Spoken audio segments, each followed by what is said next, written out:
Freestyle the news! Yeah. What I'm trying to imply here. That's very patronizing. Yeah, I am being patronizing. I don't know who the you are, and you're over here chirping all the way from London. Mediocre diss tracks, bitchin' who your ex had. Washed up motherfuckers need some claps, so get the tick band. Talking heads on TV shout opinions off a list, man. Looking hella sus like Kid Cudi trying to kickstand. Shit, man, protest your campus, we going nationwide. First Amendment always until the message just ain't the vibe. Call the fucking cops, they charging people like left and right. Cancel graduation like Kanye quotes on an open mic. Someone asked the Scotus to tell me what I should do tomorrow. Bunch of weird opinions on every case and it's hard to follow. Is it fuck the homeless or criminals who you gotta swallow? Put them on blast like a heckler following Alec Baldwin. Cancel my flight to pay me. Crash like the fucking 80s. Bowen is self-inflicted like Marshall the murder shade. Nobody's having babies. Closing up ports in Haiti. Talking that shit, if I say I hate it, they gotta name me. Restore the internet neutral and kill the non-competes. Fuck these senior citizens, run my girl from the FTC. Shaky ground for other EVs while Honda gon' build a fleet. Tarkov got you running, you wanna play, well it isn't cheap. And all I see is Mark Curran, bitch, while irrelevant. After development ended, overspending is everything. Now he's a grifter like they're destroying Warhammer, gentlemen. And this Stellar Blade bathing suit is proof of some censorship. What a stupid bitch, lose a motherfucker with his celibates. Lying like a Bytedance executive, I'm not selling it. Sending priorities disingenuous. America, we overturn the charge on the predators, hail the precedent. Culture warriors, bankruptcy here for the next election. Cancel like your BlizzCon attendance or just a younger Sheldon. Deepfake allegations like millionaires saying go and get it. Till they hit reality, maybe it's harder than we sell it. Well, it's funny you say that, it's like you found a line. Maybe double check like a lawyer saying the cancer's prime. Welcome to the era of signaling that you won't comply. Leading double digits, avoiding the sweep the second time. Oh, too soon? About time, y'all. Listen to me. I don't know how many Lakers games I've seen where they're playing the Nuggets and they're up double digits only for that lead to evaporate in the third quarter. If by some miracle the Lakers don't get swept tomorrow, I will stitch in my relief. I'm happy they didn't get swept. Although you should have fucking challenged the play, Darvin Ham. What are you doing? Hey, thank you guys so much for watching Freestyle the News. If you like what you heard, please hit that like button like you held down all 3 punch buttons playing a boxer character in a fighting game for an extended period of time, and your opponent is like, what the fuck is he doing? And then all of a sudden, you turn around, go through their fireball, and hit them for like 90% of their health, because that's how insane that shit is? And then leave a comment on your favorite bar. First things first, thank you guys so much for all the well wishes for me earlier this week when I had that dental problem. For those of you who don't know or read our community posts, A, you should. B, I had a molar fall out of my mouth. Here's what happened on Saturday. I was having dinner with my girlfriend, and then midway through I feel something in my mouth, like a bone or something, and I pull it out and it's my molar, and I'm like, oh, this is bad. And my father had teeth problems throughout his whole life, so it's just something that I've been really kind of like anxious and nervous to go take care of. And it was a giant wake-up call, like, okay, you've put this off long enough, it's probably gonna be really fucking bad. And so I found a dentist appointment, which, by the way, finding doctors and dentist appointments is frustrating, but go do it. It's worth the trouble. They squeeze me in, I'm ready for the bad news, and I go down there only to find out it's actually my wisdom tooth. It's not a molar at all. You see, I never had my wisdom teeth removed or braces or a lot of major dental stuff that I needed to do when I was a kid. So he says, hey, listen, your wisdom teeth are just gonna kind of fall out. My regular teeth are actually okay. The problem was actually with my gums, because my dad had like a hereditary problem with his gums and everything like that. So I did a deep cleaning and I was told, like, hey, listen, you're not screwed. You just have to manage this. Every 4 months, you gotta come in for a deep cleaning. You gotta brush a few more times a day, more than normal people. If I brush more frequently and take care of my teeth, I should be okay. Which I've already started doing more, and I've seen immediate results. And after that deep cleaning, my mouth just felt lighter and my teeth felt less like crowded. Honestly, a giant relief. And I know people constantly tell you, just rip the Band-Aid off. And it's hard to listen, but seriously, rip the Band-Aid off, go get care. If you have Obamacare or an independent healthcare, if you have the access to it, go get that care. The more you put off health problems, the worse it gets. Anyway, I'm thankful that my mouth is okay, and I get to be talking with you fine people. Anyway, that's that. Let's get into the breakdown. And man, this was another pretty heavy week, with a large amount of the week being dominated by the protests on college campuses. A ton of news about the Scotus, but let's start off with the TikTok ban. Earlier this week, Mike Johnson finally made good on his promise and passed the aid bill to Ukraine in the midst of his speakership under fire from Marjorie Taylor Greene. And during that bill passage, which he said was a moral obligation for him, Johnson snuck in a provision we've been talking about for the last 3 months or so. A provision which forces Bytedance, the Chinese company which many say is beholden to the CCP, to divest in its interest in ownership of TikTok and sell it to a US-based company or face a ban of the app in the United States. Now, Biden signaled that he was ready to sign this bill. The bill passed the House, the bill passed the Senate, and Biden just put his signature on that. And there have been a lot of different reactions. I actually wanted to cover some of this story last week because Johnson had snuck in that provision right at the beginning of the weekend. And when I wanted to talk about it, I really felt like, I'm starting to get why people feel like the priorities of Congress are kind of out of whack. Like, part of me understands the worry about the data privacy for the CCP. I understand that we also sell data to US companies that aren't very great either. But I understand the national security concerns to an extent. But at the same time, this just seemed like a weird priority for them. Sneak it into like an aid bill, like they had to get it across the line. And listen, the reactions to this have been all over the place. Mostly on content creation platforms, it's not being received super well, especially on TikTok, obviously. A lot of people furious at Biden, a lot of people furious at Congress, but many people reminding everyone, including me, that listen, this doesn't actually outright ban TikTok. I will say that, listen, Bytedance has said it will not sell TikTok. It has no interest in selling it to a US company, but it's also vowed to fight the ban in the courts. There are many people who think that Bytedance actually has a pretty good chance of winning that case. And as somebody who, honestly, the only reason I have this YouTube channel is because I understood TikTok and Philly D found me there. Also, I've worked professionally doing TikToks for major companies. I've been to TikTok's offices. I think actually there are a lot of really net benefits to TikTok as a platform. I also think there are a lot of issues that you can't ignore. And that being said, I don't think Bytedance is 100% showing their cards at this point. Although they say they won't sell, I think there is a chance that they could sell if they run out of options and the court cases don't work out for them. And I also think there are a lot of vested interest people aren't taking into account with how this whole thing is going to go down. And I also think TikTok creators shouldn't be too worried. Vertical short form video is here to stay. Like, I know Instagram isn't up to snuff and YouTube Shorts it's nowhere near the same as TikTok, and that's a completely different function. But listen, this isn't going to be like Vine where it disappears and people are like, oh, well, we just don't need that anymore until another thing comes along. There are a ton of different apps that are actively trying to ape TikTok and trying to rebuild that content model. And I think one of them will probably succeed. So if you are a content creator on TikTok, don't worry.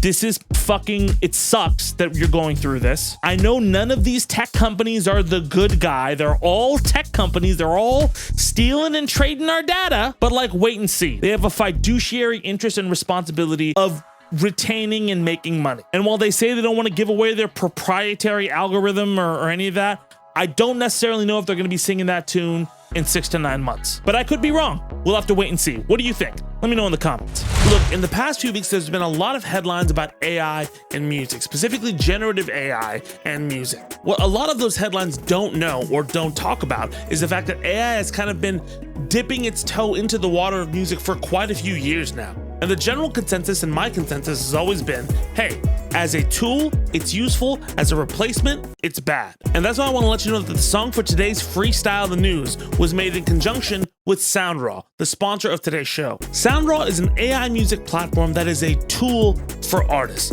not a replacement. It's the sample, it's the sketch, it's the background to help your dreams come to life. It's probably one of the best music AI platforms that I've seen because it gives the artists enough tools to pull and go off into whatever direction they want to go off into. If you're a video creator, it's a great way to add some flavor to the stock music that you usually get. If you're a producer, it's an amazing starting point. A couple of weeks ago, I generated a beat on here, went to Splice, added a few samples, toyed around and stretched out a few things, and I had something unique and interesting. And it's also incredibly customizable with this UI. Soundraw lets you pull in and pull out instruments, replace different things, change the intensity and the energy of whatever you're making. And again, all of this stuff is done in tandem with the artist and not against them. That is essential for responsible AI that works with people instead of trying to displace them. And because they're supportive of artists, Soundraw is giving you 50% off any plan on their site with the code ZAID, Z-A-I-D. That's my name. It's spelled weird because it's a practical joke my parents have been playing on me since I was born. So if you need some background music, if you're a producer who wants something to sample or to start off with, or if you just really like this rap news show and stuff, go to soundraw.io, enter in the code ZAID for 50% off and inspire your new wave. Okay, back to the breakdown. And now let's move on to the Supreme Court. Listen, the Supreme Court had a billion decisions this week. Like, it feels like every 5 minutes, the Supreme Court are deciding shit like this. All dogs are yellow now. Just, you can only buy yellow dogs. That's just, cause fuck it. But there are oral arguments for two specific cases that the Supreme Court heard this week that are incredibly important. One is the Trump immunity case, and the other is about homelessness. Let's start with the homeless one. So the case, the city of Grants Pass, Oregon versus Johnson, is about whether or not it's okay for homeless people to be criminalized for sleeping in public. That's kind of a broad kind of thing that I'm talking about. Grants Pass, Oregon has been passing laws that add fines to people who are found sleeping on the sidewalk or sleeping in public. And the justices were split on this, obviously. Ketanji Brown Jackson is like, well, what the fuck are people really supposed to do when they have nowhere to go? Conservatives largely echoing that it's a complex issue. Notably, like I said, the lower court had ruled against the city of Grants Pass. And Neil Gorsuch questioned the limits of the 8th Amendment, saying things like, hey, well, can people defecate and poop outdoors because of the 8th Amendment? What? This is such a fucking bad faith argument, Neil. And bad faith argument leads me to the second case that they took up, the Trump immunity case. And we all know what this is, right? Whether Donald Trump is immune from prosecution because he was the president. That's the chief argument. And this case is obviously controversial because it delayed a criminal trial brought forth by Jack Smith against Trump and could delay that trial till after the November election. And some judges seem skeptical about whether Trump could be prosecuted. Can you guess which ones? Gorsuch saying shit like there's a key question of how to segregate private from official conduct that may or may not enjoy some immunity. That former presidents could fear that their successors would criminally prosecute them for their acts in office, and that might incentivize presidents to pardon themselves in office. Saying that it's a rule for the ages, it doesn't seem like the court wants to do a narrow ruling on this. It's gonna be a precedent-setting rule. And then Brett Kavanaugh, who was just an absolute butt boy this whole fucking hearing. Just like so clearly like tipping his hat to where he stands on this, more so than normal, asking the lawyer for the special counsel, do you agree that there's some aspects of Article 2 presidential power that are exclusive and that Congress cannot regulate and therefore cannot criminalize? And that is such a fucking leading question, saying that Congress has to specifically categorize criminal acts. The one person who brought a little bit more charge was Amy Coney Barrett, surprisingly, telling Trump's lawyer, so there are many other people who are subject to impeachment, including the 9 sitting on this bench, and I don't think anyone has ever suggested that impeachment would be the gateway to criminal prosecution for any of the many other officers subject to impeachment. So why is the president different when the Constitution's impeachment clause doesn't say so? With John Roberts suggesting the case should be returned to a lower court because at this point he's in charge of a fucking kindergarten class who's painting on all the walls. It doesn't really matter what the Supreme Court's going to rule. It feels like the goal of this whole fucking thing is to push the trial past November. Obviously, there are some rulings that would be significant, like if the president had complete immunity, but that seems like a shot in your foot. And honestly, like it's just one of those cases where I'm just so fucking tired of precedent, right? Like it's just this whole thing about what we've been talking about with Donald Trump facing criminal charges is all about precedent. Like, do we want to break presidential precedent? Do we want to do this if other people down the line can listen? I know we are in a culture war where we believe all Republicans and conservatives and liberals and leftists and shonen manga characters are all the same. They're all the same, but they're not. There's a bunch of different people in those camps. Even if they believe some of the same things, they're not all the same. And amongst all of those camps, the camp Donald Trump is in, he is a specific criminal in that camp. Even people who believe the same crazy shit Donald Trump does, there are many of them who are not criminals like he is. He is a direct criminal. Everyone knows this motherfucker's guilty. Everybody knows it. Even people defending him know he's guilty. But this is a sports team. If your guy hits somebody in the face and it's a clear fucking flagrant foul and the refs don't call it. What? It was a brush. He can take it. They can take it. And I'm so tired. I'm so tired of talking about the pageantry, about all this shit. It's just so fucking annoying. Even the homeless case. What was the point of Gorsuch's question? Like, obviously that is an absurd thought. Like, and I get that the law is imperfect, but this just feels like the law is explicitly politics. All of this pageantry that they've put around the Supreme Court is all bullshit. We've known it's bullshit for a while, but like, we actually need this to work. It's just so frustrating. I just hate disingenuity, and it feels like that is the modus operandi for this court. It has been for a lot of other courts, but specifically this one. Anyway, let me know what you think in the comments. I'm fucking annoyed. All right, I got an extra story for y'all. So let's really quickly talk about Kristi Noem and her dog. Trigger warning, by the way. Kristi Noem is the governor of South Dakota. She's been touted by many as Donald Trump's potential VP pick now that him and Mike aren't getting along anymore. And she's been getting a lot of steam speaking at his rallies. She's about to release a book. And on that note, The Guardian was able to obtain a copy of her book. And there's a story that's making the rounds that doesn't make her look too good. Because in the book, Kristi claims that she shot her 14-month-old dog Cricket because she was untrainable and had an aggressive personality. There's a little more to it. Let me explain. So Noem originally got this dog for hunting. She took Cricket on a pheasant hunt with her older dogs, and apparently the dog was out of her mind with excitement, chasing all of those birds and having the time of her life, which apparently is like, you know, like dog ADHD. She's not focused. She's not good for the hunt. But according to The Guardian in the book, on the way home, Cricket escaped from the truck and ended up killing one of the chickens of a local family. Noem reimbursed that family, and Noem then claimed that Cricket whipped around to bite me. Noem then said, I realized that I had to put her down. So she took Cricket to a gravel pit and shot her in the head. But apparently the story in the book is meant to show that Noem is somebody who's willing to make the tough, difficult decision of murdering a puppy, which I think one of the tough decisions may have been to maybe exclude that story from a book, because she is getting a ton of backlash from both Democrats and Republicans. A lot of problems with her allegations that the dog was untrainable. I know there are a lot of different schools on how you train a dog, but a pretty insightful tweet I found from Fred Wellman said, here's the thing about Kristi Noem. Killing a dog callously is awful. Killing it because it wasn't trained is disgusting. Bragging about it in a book is stupid. Attacking people for criticizing you is pathetic, and wearing it as a badge to prove you're tough is psychotic. And that's largely where I fall with this. Like, even if you make the case for the way the dog was acting and everything like that, the fact that Kristi is bragging about it in a book is fucking gross. Like, I feel like that culture war projection of all of these like grifters of like, I'm a tough guy, I only can fix it, is all focused around them either being bullies or callous assholes. Like, you're not a sensitive bitch because you don't want to kill a dog. And you're not like a heroic leader willing to make a sacrifice because you shoot a dog. Also, why couldn't you have taken it to a shelter or put it down more humanely? It feels like, just reading from the Guardian's telling of it, that she wanted to emphasize that she shot the dog because these guns are great with my base. And listen, Noem defended her actions and criticized other people for giving her shit about it. But then again, the apple doesn't fall far from the tree. Listen, I'm not trying to imply that Donald Trump would shoot a dog.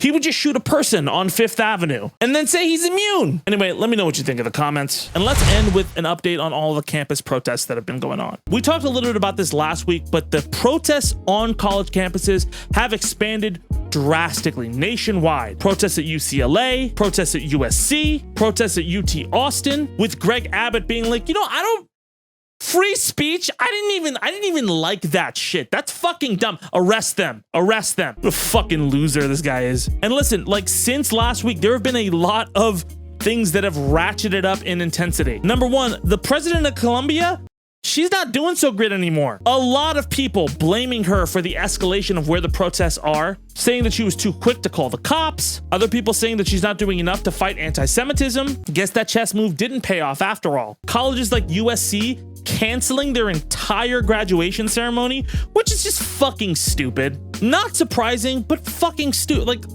That's what frustrates me about colleges. Like, they claim to have these moral values, but when they're challenged, colleges are supposed to figure out where they stand, and they just don't. They just cancel all events and just like, you know, we took a stand and it was wrong, but some cowardly ass shit. Why make the valedictorian have a shitty time when you can make everybody have a shitty time equally? But there has been some progress with certain colleges in anticipation of protesting on their campus in solidarity with Colombia, coming out ahead and severing their ties with some people who give money to Israel, like Boeing. And on that note, Boeing, are you fucking okay? And Boeing just catching every stray. I feel like during the presidential debate, which is going to happen at some point this year, this should just be like, hey, by the way, fuck Boeing. And that will be the one thing that brings the country together. We can all just collectively be like, yo, your planes fucking suck. Just ask Southwest Airlines. But there's been a lot of solidarity for the protesters. People like Ken Bone, Mr. Red Shirt calling motherfuckers out for being bootlickers. Hasan Piker going on Piers Morgan to talk about the protests, being ambushed, and then having this lovely exchange. Perhaps what I'm trying to imply here. That's very patronizing. Utilizing the hostages. Yeah, I am being patronizing. I don't know who the fuck you are, and you're over here chirping all the way from fucking London.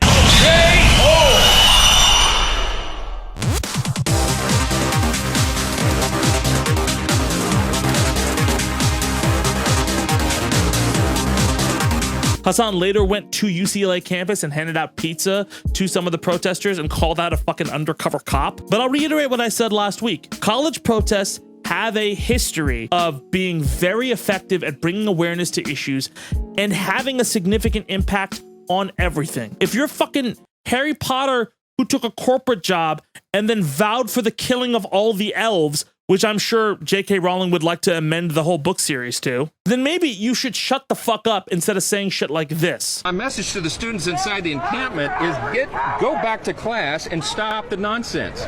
Stop wasting your parents' money. Mike, you are the speaker that nobody wanted, and you have another fucking challenge coming at your ass from your own fucking party. I cannot stress this enough. Shut the fuck up about what other people should say in public and about spending parents' money. They are Americans, you dipshit. You work for us and you suck at your fucking job. The audacity of this dude saying they are spending their parents' money. Bitch, you're spending our money doing fucking nothing. Like twiddling your thumbs. Thank you for passing the aid bill you should have passed weeks ago when you grew a conscience and going to the podium and having the most saltine cracker of a speech I've ever seen. Shut the fuck up. I'll also point out something that Hasan pointed out. While the protests are mostly peaceful and mostly talking about the conditions people are living under in Gaza, that doesn't mean there are no bad actors there. Every protest movement is going to have one or two people who are fucking nuts there for the wrong reasons. But listen, there is a vast majority of people who are Jewish, Muslim, interfaith, no matter what, who are talking about innocent civilians being killed. That's my thought on it. Protests have escalated. Let me know what you think in the comments. If you know somebody who's at one of these protests, or if you yourself have participated in one of the campus protests, let me know what it's like, what you're going through, and I'll keep you updated as it continues. But anyway, that's going to do it for our show today. Thank you guys so much for watching. Thank you for your patience on my tooth. We're going to be back here next week with another Zed Talks and a freestyle in the news. But anyway, my name is Tabani. Thank you guys so much for watching, and I'll see y'all soon. Let's go!